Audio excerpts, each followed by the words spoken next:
It really has been a wild ride, but with Planet Zoo now officially concluded and the full roster of animals locked in, I've gone all in on answering what feels like the only question left unanswered. What are the best and worst animals in Planet Zoo? Well, I've figured it out. I've ranked every single habitat animal in the game. Yes, all 167 of them. It's been months of number crunching, testing, and what I would consider probably borderline obsessive analysis, all to figure out which animals are the very best for your zoo and which ones could potentially destroy it. No favourites, no nostalgia, just cold hard analysis based on performance, cost, and long-term viability.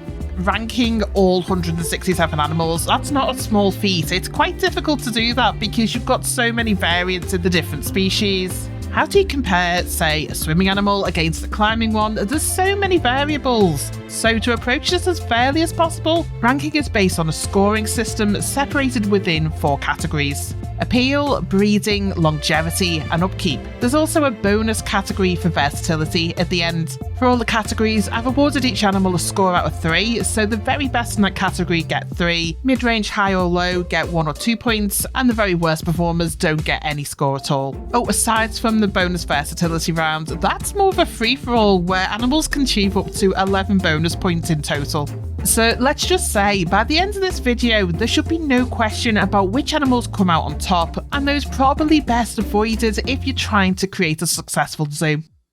First category is appeal, because popularity drives everything. Guest numbers, ticket prices, donations, even how valuable animals are in terms of conservation credits, all of that is affected by their appeal. So, tallying up the average appeal for each animal, the highest score belongs to the Western lowland gorilla, with an average appeal of 7,284. Coming in close second and third place is the Western chimpanzee at 7,144 appeal and the Bornean orangutan at 7,054. Lowest appeal, that's a tie between 3 species, with the common warthog, hill rat sheep and the red-necked wallaby all scoring just 768 for their average appeal rating. So yeah, that's the best and the worst. Obviously every other animal, I have ranked them as well, and they're all scoring between 3 and 0 points depending where they sit in the range between those 2 figures.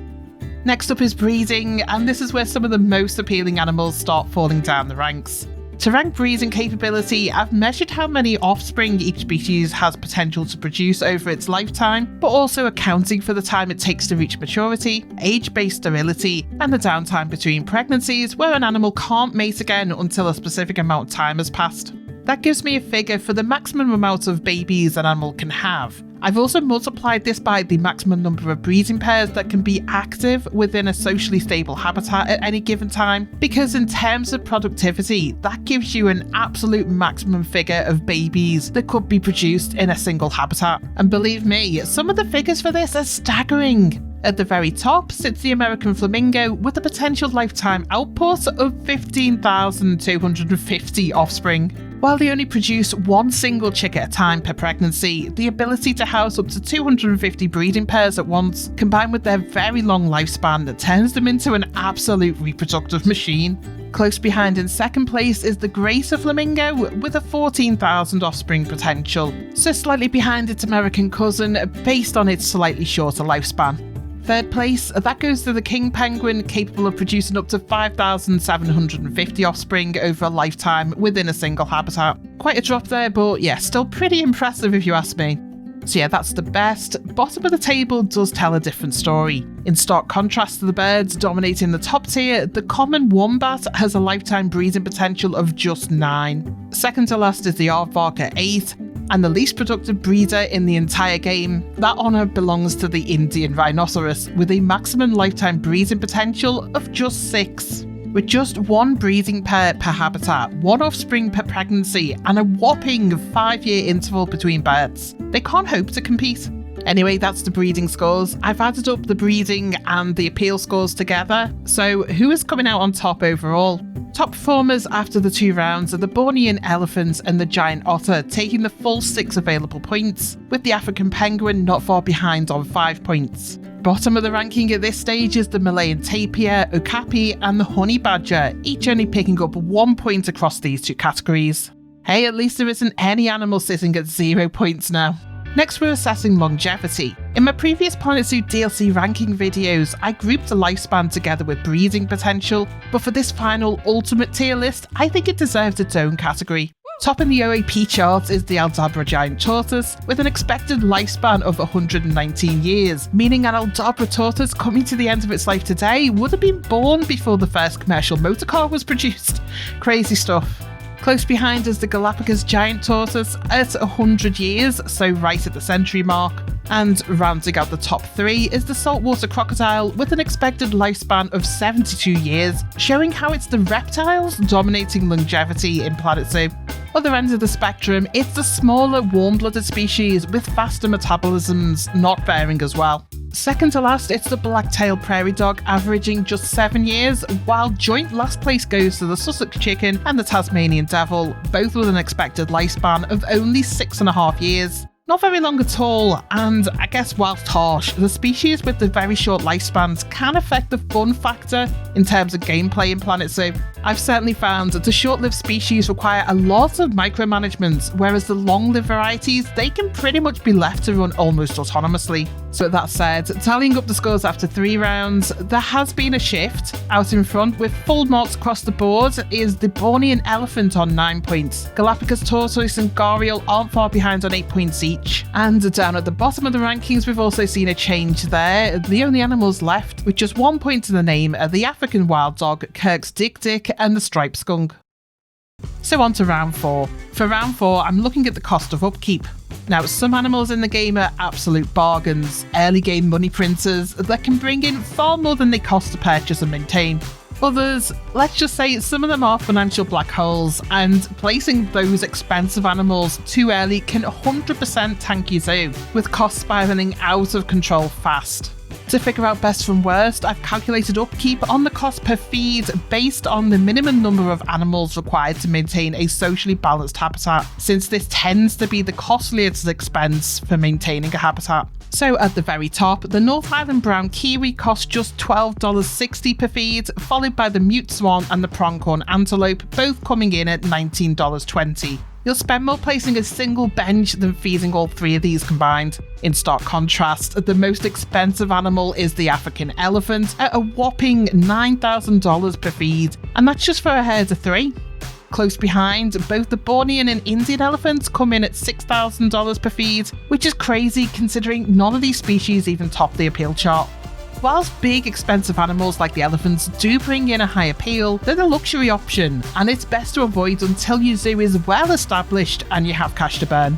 Anyway, adding the upkeep scores to the overall rankings, the Bornean elephant has been knocked out of the top 3 on account of that very expensive feeding.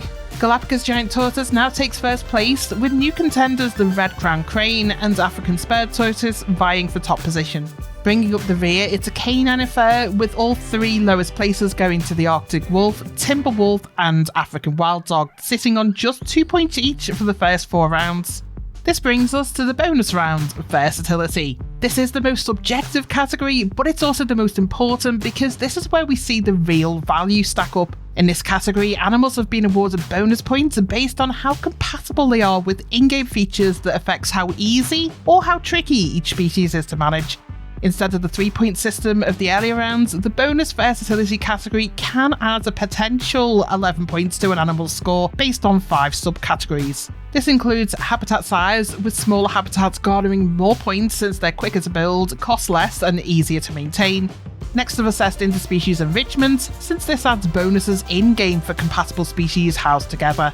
I've also given bonus points for guest interactions, such as animals' confidence around humans, walkthrough enclosure capability, and interaction with guests. Last but not least, I've granted points in the versatility category for hardier species that can tolerate temperature variance, purely because animals that are sensitive to particularly hot or cold climates, they're more difficult to work with and require more interventions. So with the number of points on offer here, it really has turned the tables for some of the species. Highest performers in versatility were the raccoon, red-necked wallaby, Sussex chicken and the Tamworth pig, earning a whopping 9 bonus points each. Those not faring so well were the ocelot and the polar bear. Not very versatile animals, unfortunately, picking up just 1 out of the 11 bonus points on offer each.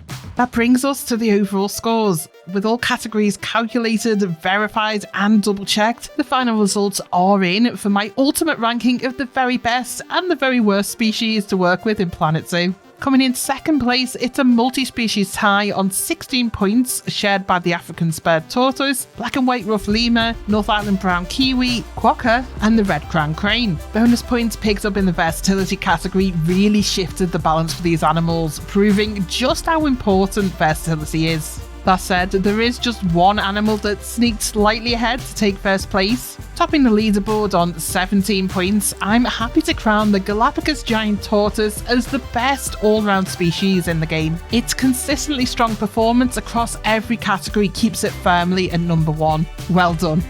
At the other end of the rankings are the animals that are simply more hassle than they're worth. At third to last place, it's a tie on 6 points achieved by the cougar, ocelot and polar bear. Joint second to last place goes to the African wild dog and the timber wolf, both finishing on just 5 points. Now, I have deliberated why literally all of the canine species in the game have landed in the last 4 positions.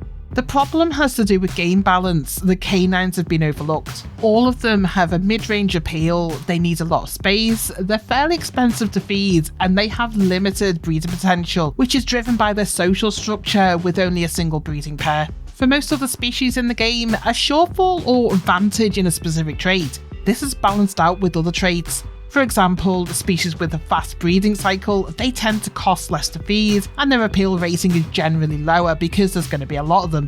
Unfortunately, that's not the case for the canines. The weaker traits aren't offset with anything the game could implement, like improving their appeal score. So yeah, for me, the low score for the canines here, it feels more like a game balancing issue rather than a reflection on the animals themselves. So with that said, at the very bottom of the ranking, on just 4 points, sits the Arctic wolf. It shares all the same drawbacks as the other canines, but drops even further due to its heat intolerance, losing a crucial bonus point in the versatility round. And there we go. After months of working on this ranking, that's the results I've come up with. Whether you agree with every placement or not, I do hope this gives a good overall picture of what animals really earn their keep and which ones are best to avoid. Let me know in the comments if you agree or disagree though, and of course, as always, thanks so much for watching. I'll catch you next video.